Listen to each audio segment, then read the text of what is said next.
Don't fall in love with this business. Oh, this is my biggest, yeah. Fall in love with business. Yeah. It doesn't matter what business you own.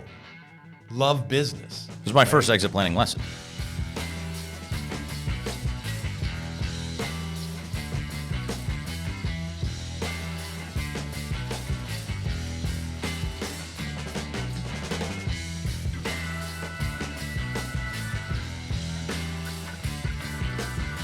All right, welcome everybody to the Exit is Now podcast with me, your host, Scott Snider. So we are live for the first time, debuting our Exit is Now podcast show. Should be live on LinkedIn and on Facebook. So what that means for us is that you guys can submit your questions to us throughout the podcast. So I'll get your questions here. So if me and Chris are talking about something that you have some deeper dive questions on, I will certainly try to get to those.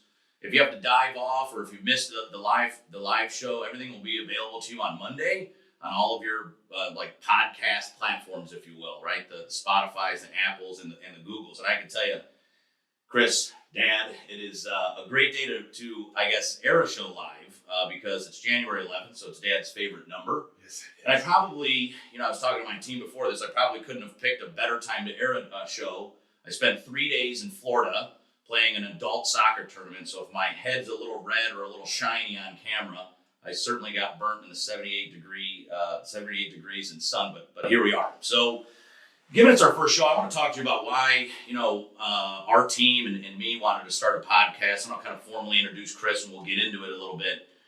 For me, I wanted a podcast that, one, was done live, kind of very authentic feel of who the Sniders are, what exit planning is, and really a look for me, into value acceleration come alive, right? Dad has the book, Walking to Destiny.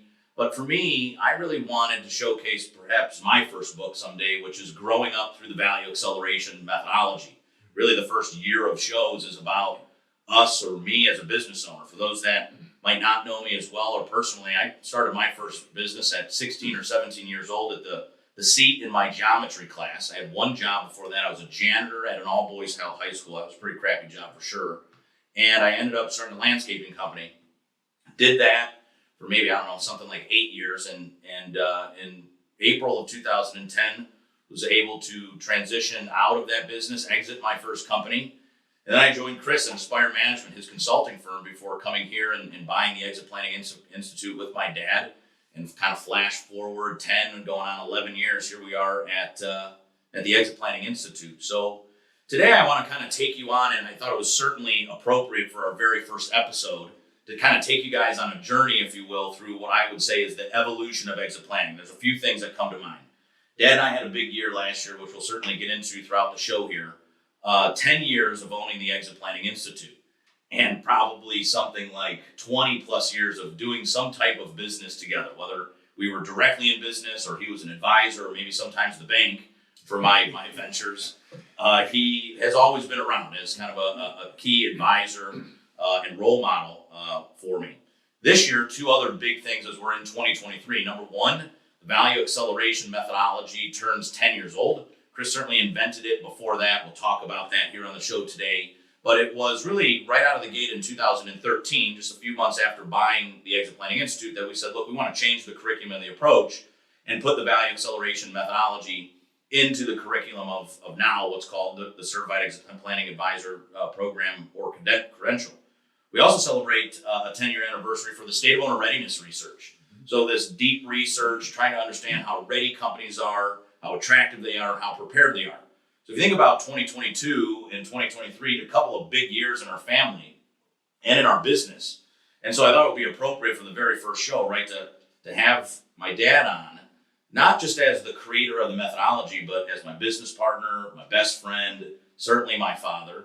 And again, what I'm trying to do in the show for everybody, not just this show, but for the series of shows that we'll have, is really take you on a journey through value acceleration, not as an advisor or an educator, but as business owners.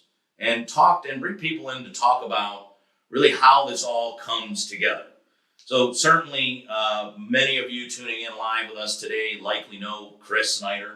He is the CEO formerly of the Exit Planning Institute, the creator of the Value Acceleration Methodology, and the author of our book, certainly Walking to Destiny, which we'll get into.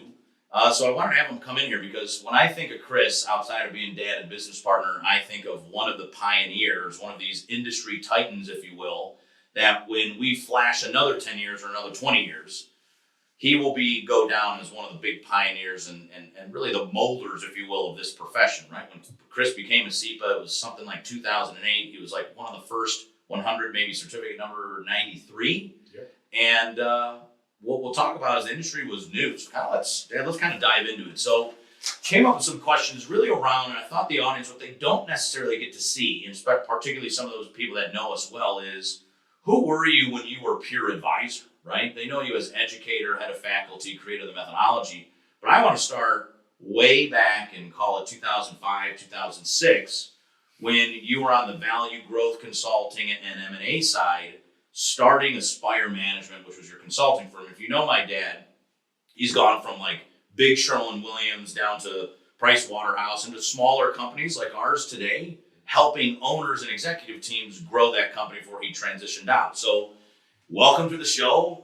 Thanks for hanging out on our first episode. And let's talk about why Aspire Management. Why come out of the industry, if you will, and what was that like? Why did you start a consulting firm to go kind of direct to owners? First of all, I'd like to say congratulations Yeah, right. for bringing this together and the whole team that's done this. And hello, everybody. Happy 2023. And I'm delighted, honored that I'd be the first guest you have. We want to take a little journey today, right? We do. And so, gosh, you go back to 2006 when I started Aspire Management. Actually, it was my second company. Right. I started my first consulting company in 2001 when it failed. Duck Hawk Enterprises. Duck Hawk Enterprises was an IT consulting company, and 9/11, as everybody kind of knows, 9/11, 2001 was a disaster, a tragedy, and my business went down, at that time as well. Anyway, went back into industry, for 5 years or so in a couple of companies, applying the methodology. One of the things I was trying to understand is, the stuff that I had learned when I was in big corporate and especially at Flexalloy, right? Yeah. Could you scale those techniques down to companies that were under $10 million? So the company I joined in 2000, I guess that would have been 2002, went from $4.5 million in sales to $12.2 million in sales in 3 years. Okay. The next company I went to, we went from $2.5 million to $5.5 million in 2 years. Yep. And it was kind of at that point I realized, this process really works. And you were running that process. Yeah. I mean, basically, You and the team. I was inside the companies, but I was running the value acceleration methodology as we know it today. Sure. Within the company as either the COO or the CEO of the company in the small business. Mm-hmm. And I realized that not only does this stuff work in big corporations, but you can scale this stuff and make it work in companies that are 5 to 10 to $20 million as well. Right. And I had already sort of decided I wasn't going to go down the corporate track because my last corporate position was CIO. So I had made it to C-level executive by the time I was 40. And it's a classic case of somebody realizing, you've set your goal to do this and you climb that tree. Yeah. And then you realize, shoot, I climbed the wrong tree. This is what I want to do. Yeah. And mainly what happened is when I worked for Flex and got that experience of working in a family business, I mean, I was just fired up about it. I was so jazzed about that. And there's no way I could go back to the corporate structure at that point. So if you want to make a lot of money, right, there's a couple of ways to do it. One is, you go for the C track in a big corporation. The other thing is you become an owner. So I had said, well, I already burned that bridge and go on the C track. I know I don't want to do that. Right. I got there and I did like it. My route's got to be business ownership. So in 2006, I decided to leave and form my own consulting company, which really, it was a management company. The company's called Aspire Management. Yeah, And right. the intention was that I would buy my own companies, right? Go out, And I'd buy them, improve them, grow them, and sell them for myself. Right. As I had done for these two tech companies. Well, what happened is, and anybody that's starting a business understands this. When you're starting a business, you're not making any money. And so people heard I was on the street. They called and they said, "Hey, look, can you come in and do some consulting while you're looking for something to buy?" Yeah. And in about 6 months, I had a full book of business. I was like, I had a company. Right, It happened to be a consulting company. Right. So, so you get there, 2008. Let me push this mic just a little closer, I guess. I'm saying we got some people who need to hear it. Okay. So, you get there, you're starting that 2006. You run that a couple of years, doing well.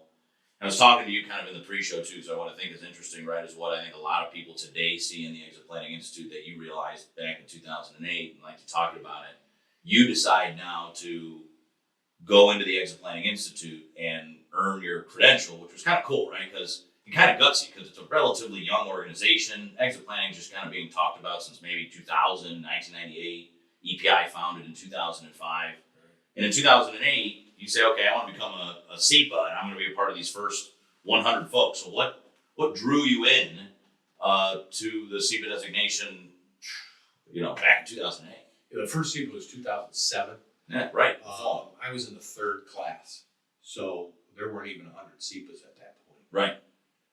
And what intrigued me about it is I was already doing exit planning. We didn't call it exit planning in my business. Sure. I followed a model called BIGS, Right. BIGS, buy, improve, grow, sell. I remember that. The idea was that you'd have this holistic approach of buying a business, improving it, growing it, and then selling it, right? Yep. So I was kind of already doing that, and then we had lines of service around each one of those pillars.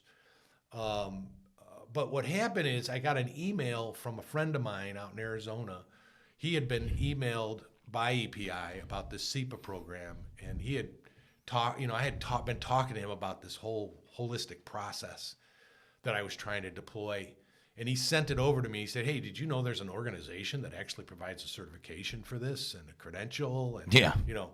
I'm like, no, this is what I've been looking for. And Sure. what really attracted me to the SEPA program was the 3 legs of the stool.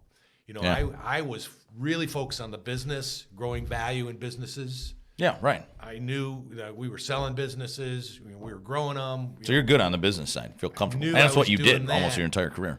But anybody that's gone through this process, and of course most of our SEPAs have, it's a challenge. Managing the owner's emotions through this process was really challenging. And what EPI sort of helped me realize is that there's these other 2 legs of the stool Yeah. that I'm not even addressing. And maybe because I'm not addressing those, I'm just focused on the business. Maybe that's why my clients are having such a hard time moving through this Moving through the process. right? Let alone maybe on the other side once they exit.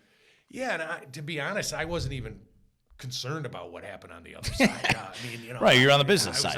I was in the M&A. I was in the business Right. of growing businesses to sell them, and once we sold the business, I was on to the next deal. But I could tell you, I'd go back and talk to clients 6 months, 9 months down the road, and they just weren't happy. It's like, how can you not be happy? You got all this money, Right. So Exactly. So it was sort of. That's what intrigued me. We talk about intriguing owners, in the Yeah. SEPA program. Yeah. Well, Of course. I was intrigued by this 3 legs of the stool model, which, was created by Peter Chrisman. Right. So you come out, so now you got this holistic approach. You're back in your practice. I'm assuming even back then it did the similar things that it does for SEPA today, right? Makes us better connectors, collaborators, and gives us a holistic mindset. What I think was significantly different, though, back in 2008 was the baby boomers were quite a bit younger than they are today, right? And talking about Pete, right, and the $10 trillion opportunity, even back in 2008, they focused on the baby boomer market, right, this $10 trillion of wealth. Yeah. But you come out of SEPA 2008, what's the market like? I mean, certainly no one knows what SEPA is, right? Your certificate at number 3, I don't think they even care. So, but what's it like out there? Now you're a SEPA, Spire Management, you're approaching owners in a new way, but how are they taking to it? I always told Pete he was ahead of his time. At Sure, the time, naturally. 2008, 15 years ago, the average boomer was in their mid-50s versus today they're 69, I think. Yeah, like average. 67, 69. And the youngest boomers were Super young. in their late, late 40s? Sort of late 40s. Yeah. And so, Pete and everybody at the time was like, we're going to have this big age wave. The next 10 years, it's going to be all this turnover. But I do think that we misjudged boomers because, we're so much smarter today about understanding the psychographics of our clients, of business owners. Yeah, and the different At the time, demographic, we said, okay, well, they're, half of them are 55 plus.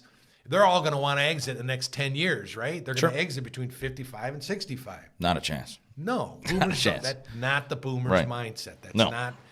And so we know that we basically had to pry the business from their hands, Correct.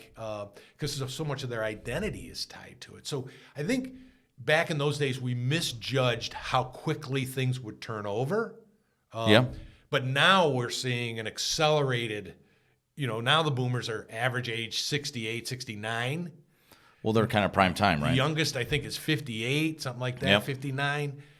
And in the next 10 years, the youngest goes to like 58, 59, and the average is here. In the upper 70. It's here.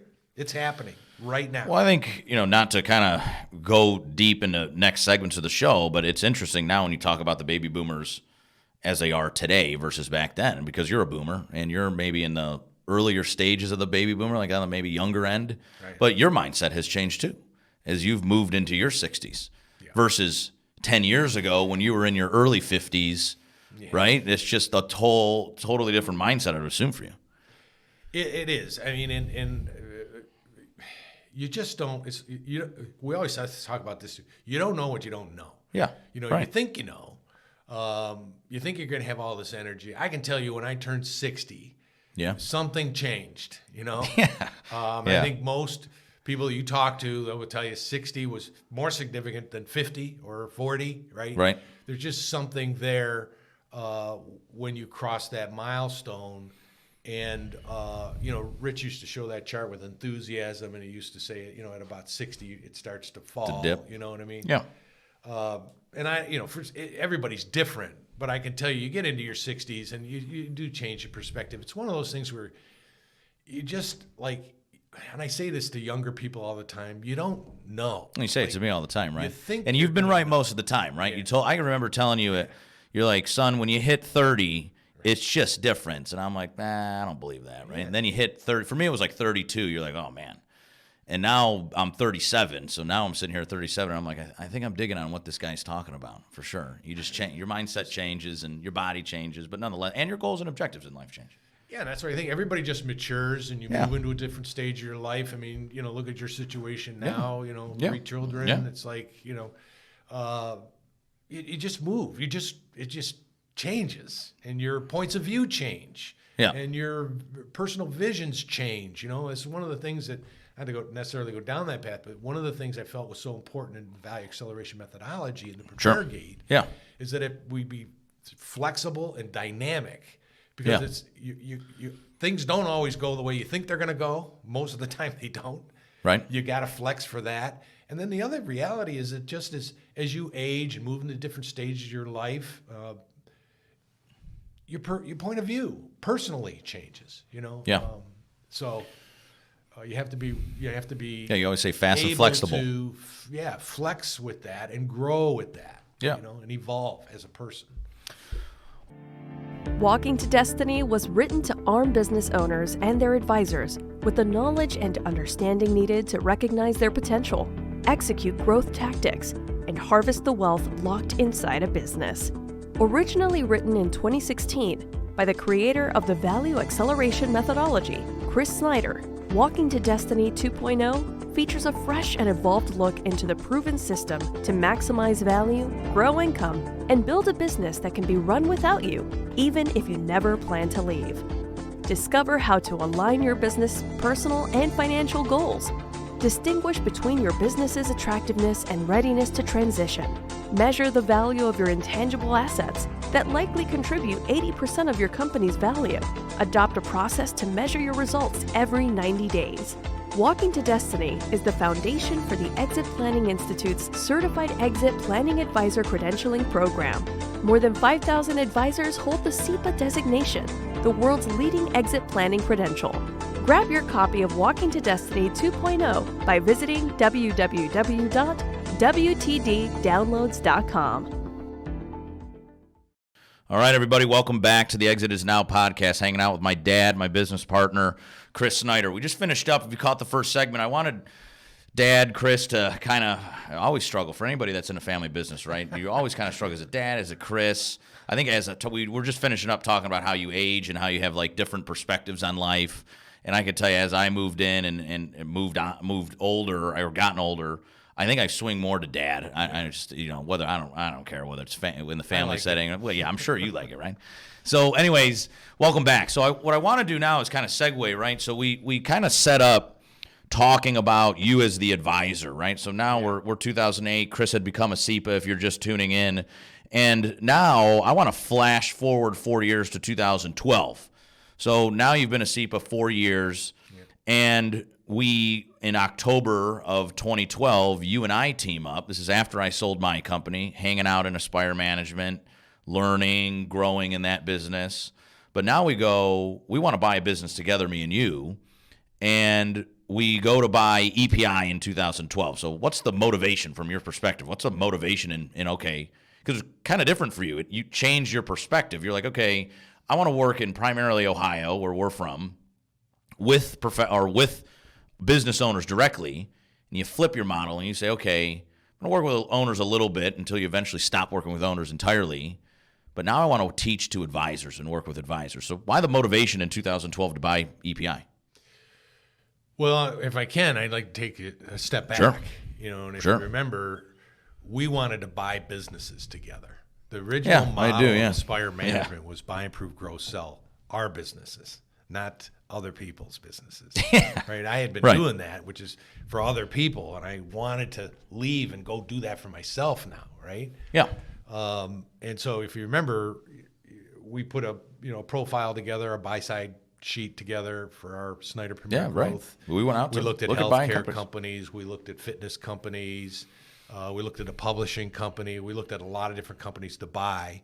All of them were sort of on the theme of around the baby boomers, like, what's going to happen as the baby boomers age. They're going to need health care. They're going to need to stay in shape, wellness. Sure. We looked at a wellness company. Yeah, wellness, yeah. Publishing, we just liked publishing. We ended up publishing books and a lot of content today. So, we're looking for stuff we liked, but also stuff that fit the demographic profile over the next 20 years. And then working with EPI, once I got my credential, I think it was 2010, Pete and Rich asked me to be on the board because everybody sort of knows me. I was kind of vocal. We were involved in EPI. Doing this, we ought to be doing that. And Rich was like, you got a lot of great ideas. Why don't you come on the board? And the first two things he asked me to do was start a chapter. Yeah. Right. And start and launch a national conference, because I kept telling him we need to have a national conference because people go to the SEPA program and then we don't see each other. No one's tied in. How are we going to build a community if we never talk to each other after we get our SEPA program? It's so funny to think about too, though, because this is like obviously way pre-pandemic, right? So it's like we weren't thinking like jump on a live stream, jump on a Zoom call. We didn't have that then. I guess, you wouldn't even have it. But I'm saying, I think it was interesting to say there's a couple hundred SEPAs now, right? So now there's a couple hundred SEPAs. But to your point, you kind of leave the SEPA program and never talk. That's a great point. Yeah. And so Rich was like, those are great ideas. Why don't you be on the board? Go ahead and lead that. So it's kind of like, all right, you think it's such a great idea, take it on and go do it, right? Yeah.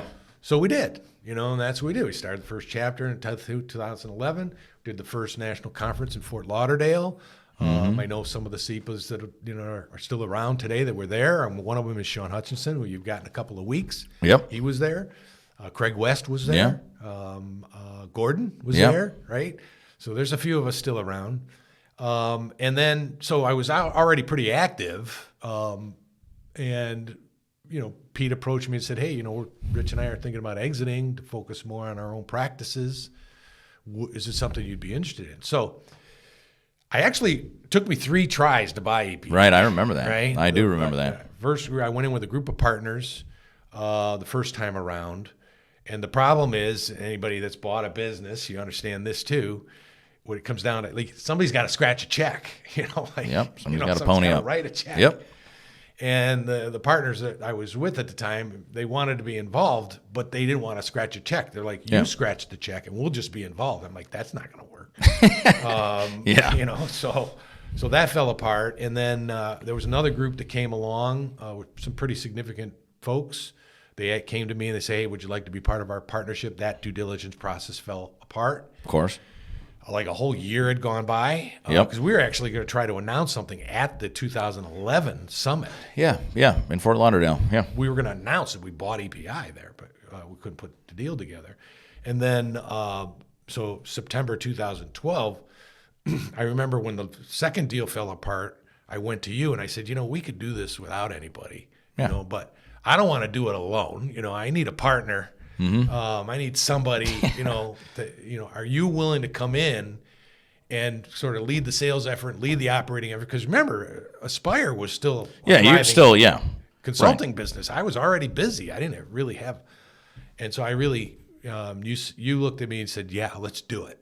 And in fact, not only did you say let's do it, if you remember, you said to me, let's get on a plane, fly up to Chicago, meet with Rich, and put this deal together. And that's well, Rich was kind of a tough dude, man. He was like an attorney, and remember they're both M&A guys, an accountant too. Yeah. So we're dealing with one of the EPI partners, right? Who you may remember, Rich Jackham, attorney, CPA, and M&A guy. Yeah. And what I remember of the deal, and I'll ask you about that next. I think it's fascinating. Was it was kind of tough to now get the deal done, right? Like many of us probably tuning in, terms and all that kind of stuff. I said, look, instead of just going back and forth on the phone calls and the conference call, let's just get in the car, sit like you and I are today, face to face, and do not leave Chicago until it happens if we're serious. And I think like the next day we were up there.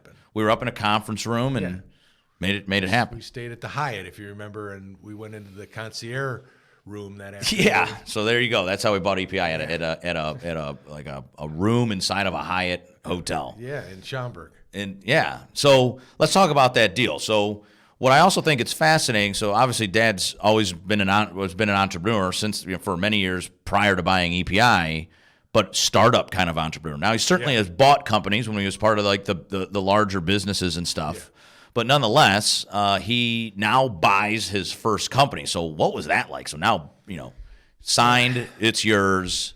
Yeah, now what? And I gave, I was buying companies for my clients, right? Yep.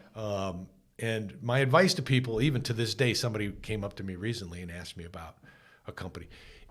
I always feel like it's better to buy an existing company and then put your spin on it. Yeah. Starting a company from scratch is so hard.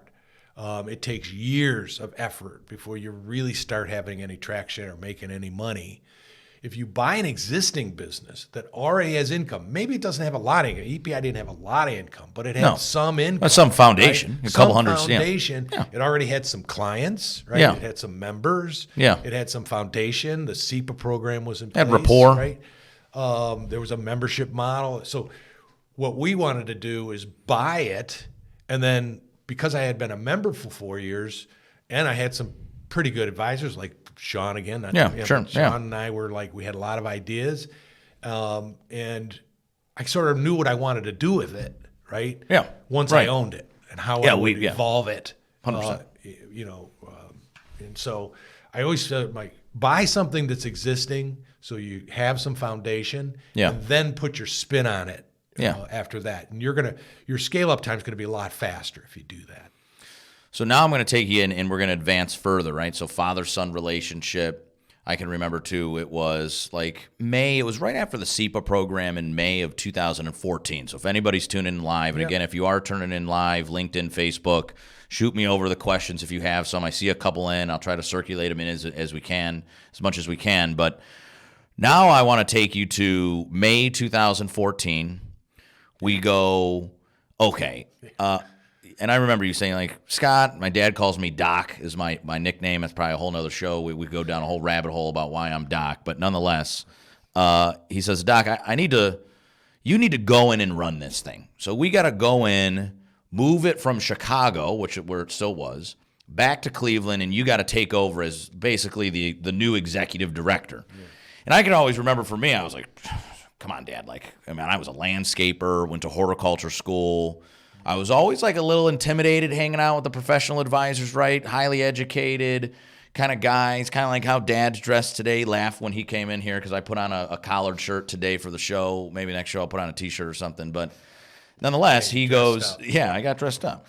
But nonetheless, I remember you saying, hey, we're partners. I need you to go in and run this thing. So we moved me out of Aspire and basically, under your guidance, kind of took the reins as, I guess, what would have been the vice president was my title of the company. Full-time on API. And put me on full-time in July of 14. And for the audience, if you were around, man, it was I don't want to go as far as a train wreck, but, I can remember flash from 14 to, I guess that would have been September of 14, where he ran. I was in charge of our first conference. So he started the first conference, gave me the reins to run the conference. I lost $40,000 for us on that first conference because I didn't manage our room block. So hotel attrition is a big thing for me. It's like my I live in fear of hotel attrition. But nonetheless, it was a learning experience. But the question I really have for you and for those of that run family business,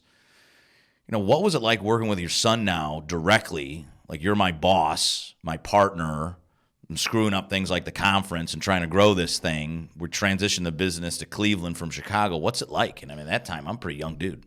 Yeah, you're in your upper 20s at that Yeah, point. right. And Yeah. when you started working at Aspire, I think you were 25, something like that.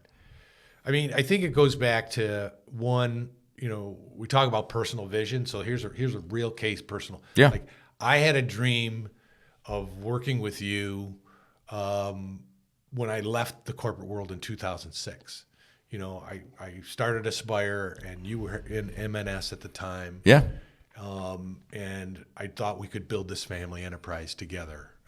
And so it always starts with the vision, right? That's what I always say. It always starts with your vision, and that was my vision. I dreamed of having a family enterprise, right? That would go on potentially for generations. So that was the first motivation. The question, and then we were looking for things to buy, right? So that we could start to develop this thing. And if you remember, one of the pieces of advice I gave you is that when we were talking about exiting M&S Connection, the landscape company, I said to you, don't fall in love with this business. Those are my biggest, yeah. Fall in love with business. Yeah. It doesn't matter what business you own.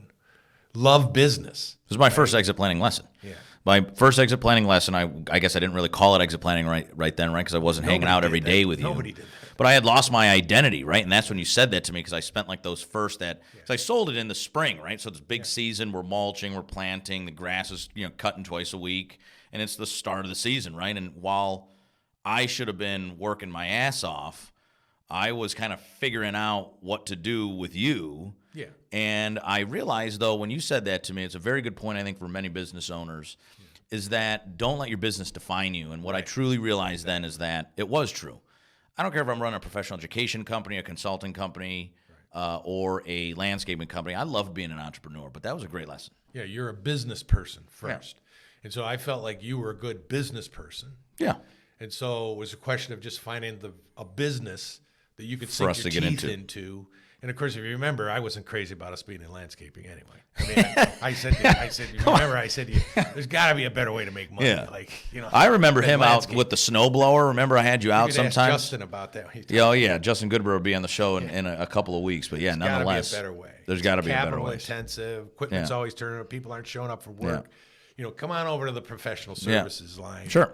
And then you kind of cut your teeth by dialing for dollars and recasting financial statements. And, you took to that really quick. So, I just thought, my feeling was that you're just a good business person. So let's find a business for you to run. And it took a couple of years working with Dennis Gano. Yeah, right. To kind of get a feel for EPI. And then within a couple of years, by 14, it was kind of like, okay, it's time for you to step up and take the operations and sales on this business, because it was fun. It is fun. So I want to ask you a quick question, and then we're gonna take another quick break before we kind of wind everything down. Okay. But now we're on this journey, and I want to flash another 10 years. So now we're 2022, 2023. Yeah. And we had a couple of questions come in around like the evolution of the actual designation, but really I want to keep it to not just the SEPA designation, but just the profession. Yeah. So you become a SEPA in 2008. Now we're sitting here 2022, 2023. Yeah. How has the profession or the market evolved from then? Well, it wasn't a profession. I guess it wasn't, right? It was like 100 people. Yeah. Like, exit planning wasn't recognized as a profession. Yeah, right. People were doing it. Yeah. Like I was doing it, but I was calling it BIGS. Yeah. Wasn't recognized as a profession. There were three things that we felt in order to make it a profession that we needed to do. We needed to create awareness. Right? Sure. We needed to foster better team play, and we needed a process. Right. That, if you remember, those were the three things we said. Yeah. Those became our pillars when we bought EPI. We said, look, that's what we got to do. If we just make people aware of the importance of this, right? Yeah. Most business owners don't do it because they don't know how. Sure. But once you show them, like, here's what's at stake, and here's the methodology, here's the process, it's actually not just a business. It's a holistic way to live your life. Right. Like, you just see the light bulbs go on. So, you ask, don't tell, right? Yep. You educate, don't sell. Exactly right. Yeah.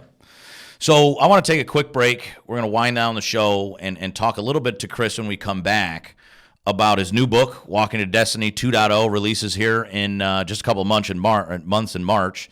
And I want to just have him conclude with how has value acceleration, not as an advisor, but as a business owner, how has that affected your life? Get ready to uncover innovative solutions, build deeper relationships, and share transformational experiences at the Exit Planning Summit this May in Scottsdale, Arizona. The summit is the world's largest exit planning-centric event, bringing together professional advisors and their teams from around the globe. It is the premier conference for people committed to working with business owners, accelerating business value, aligning personal and financial strategies for the business owners, and collaborating with the top professionals in the market today. The transformative experience does not stop when the sessions end. Immerse yourself in a distinctive lifestyle experience that transcends expectation. Join us at the magnificent Five Diamond Resort, the Phoenician, the premier luxury hotel in Scottsdale. Immerse yourself in breathtaking views, impeccable service, and unparalleled amenities. Curate a distinctive resort experience infused with a retreat-like ambiance that transforms your well-being. Learn more and reserve your spot now at www.exitplanningsummit.com. All right, everybody, we're back on the Exit Is Now podcast with me and my dad, Chris, for our debut episode. So last segment, I kind of want to wind down the last 40, 45 minutes with everybody and now switch, right? We've basically spent the last 40 minutes talking to you about you as an advisor and now you as an educator through Exit Planning Institute. But I think, although I think Chris kind of puts himself in those buckets too, I think the biggest bucket you put yourself in is business owner. And so before we kind of dive into what it means to be an owner, I want to ask you about Walking to Destiny 2.0, right? So original Walking to Destiny we talked about, it's certainly here on the table. But the industry has evolved. You kind of alluded to that in our last segment. So, you spent almost all of last year creating the second version of Walking to Destiny, which I think is a hell of a book. I think that it's even better than, honestly, even better than the first book. And we've gone from like 300 SEPAs to almost 5,000 SEPAs really since that book was released. Yep. So kind of just a couple minutes, just kind of sum up like why the new book and what should we all expect? Well, first of all, you never stop learning, right? So, I got into this in 2008. It's now 2023. I wrote WTD1 in 2016. That's only half of my career. It's true. So there's a whole nother half of my career in exit planning that's reflected in this new book. And so it reflects everything I've learned in the last 7-8 years. There's some things that we teach today that aren't even in the first book, Right. We've expanded it. We've updated the market data. The biggest dynamic that I see going on right now is that the boomers are not in the driver's seat anymore. They've been in the driver's seat for 70 years. Yeah, it's starting to change. it's not starting. It is changing. And so there's a new owner out there. They're younger. They're more educated. They're more aware. They're more dynamic. They're more holistic thinking. And so part of what this was written for is for them. Now, I'm not forgetting the boomers. They still own 51% of the privately held businesses, but it's down from 67% 10 years ago. And so, and if you look 10 years forward, what's going to happen? These younger generation owners, these Gen Xers and millennials will be taking over, driving social and economic values. And the book needs to reflect this new ownership. Yeah. Well, 100%. I think I remember us sitting, gosh, it would have been, over a year ago now, November of 21, sitting there saying, what are the strategic initiatives for next year? And one of them was, for everybody who's a reader of Walking to Destiny, read that first section, it was kind of focused on the boomer. Yeah. But to Chris's point, I think it's a huge point that, and I think it's one of the ones maybe in that next generation that I'm most passionate about. I do think our most immediate market still is the baby boomer business owner, as Chris talked about, average age 67, 69. We need to help them successfully and significantly exit. But while we're doing that and using them almost as a case study or as a showcase, we will be showing a whole new generation of owners, people in their early 50s, 40s, 30s, maybe even in their 20s, a way to live a more value acceleration-centric lifestyle, which is balanced, which is a good, significant business that has a prosperous and fulfilling exit at some time, that during the life cycles of the company are very balanced. I want to, and really, I think that's the essence of kind of Walking to Destiny, right? The first chapter introduces the new generations. Throughout the book, we evolve the methodology a little bit. We had and kind of in our closing, we had a couple questions come in, and I think an interesting one. They said, after listening to you guys for the last 45 or so minutes, hearing about Chris's career really since 2006 and starting Aspire Management, family business owner, advisor, creator of methodology author, what is your hardest lesson that you've learned over that stretch of, I guess, something like 15 plus years? And the thing that pops into mind, I don't know if this is the hard, but the first thing that popped in my mind is stay true to your core principles. Of course. And sure. You're going to be challenged. Yep. You're going to be challenged to compromise on that. Yep. You believe in what you believe. There was no exit planning industry, but we believed in it, and I believed in this. Yeah, and it's true. I think, just stay true to it's hard to stay true to your core principles, even when it means sometimes you got to take a loss, Yeah. And I think that's the hardest lesson to learn. Every time I venture off of that, we all do, it ends up being a disaster. Yeah, it's Don't never right. go away from your core principles. If you don't have a set of core values, core principles, get them. Find out what you really believe in and follow that passion. That's great. I think that it's a great point, too. Chris challenged us with that, too, and I guess through the pandemic, right? Because we're all kind of reinvestigating who we are in such a kind of crazy time. But, and EPI rewrote their core values, too. So I want to get to value acceleration because for our listeners, I'm going to have Chris on throughout the year because, again, the show's really about introducing value acceleration as we use it as business owners. So in our closing, Chris, I'd love for you to talk or allude to the audience a little bit about what it means to have value acceleration in your life. How has your own methodology as an owner, as a family business owner, how has it helped you since 2012, since me and you bought EPI and have built this company? Well, one of the things that I think that makes the methodology attractive is it's based on real life. And, we live it here. Every day. Every day. Your book's going to be growing up through value acceleration. But one of the things you wrote about, and by the way, one of the things Scott contributed in this book much more significantly than he did in the last one. And in the chapter that you wrote, chapter 14, you talk about living this value acceleration-centric life. Yeah. And that really hit home for me because that's really what we're talking about. This isn't a quick fix. This isn't a Band-Aid. This isn't like some, scheme. No, it's not a two or 3 month process. What we're talking about here is living a holistic life driven by personal, financial, and business value systems, right? That's what we're talking about. And so for me, it's helped me achieve a more holistic life. Personally, financially, it's helped to show me how I need to get myself prepared. I mean, we've already gotten some benefits from our estate planning. Estate planning. This year we had some definite benefits from a personal standpoint. It's helped me grow personally. It's kept me in balance with Yep. my business life. My business life has not taken over my personal life. Right. Our family's all involved in this. Yep. So it's helped me live a more holistic life. And I just feel for most people, they would say, not to get too cheesy on it, Yeah. but it makes you a happier person when it you has live a more holistic life. It does.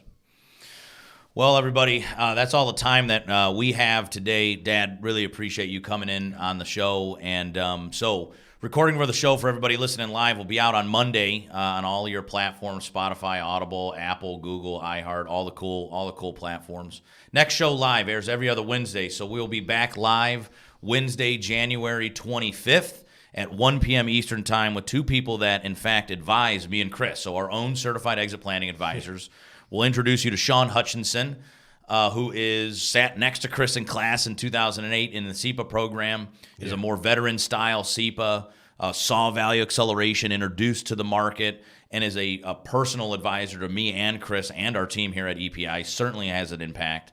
And another gentleman that has had a major impact, particularly even on me, Justin Goodbread, also a SEPA since 2017 or 18, most recent exit planner of the year. Both these gentlemen will join me back here, and the Exit is Now studio from Cleveland, Ohio, back on Wednesday, or up on Wednesday, the 25th at 1 p.m.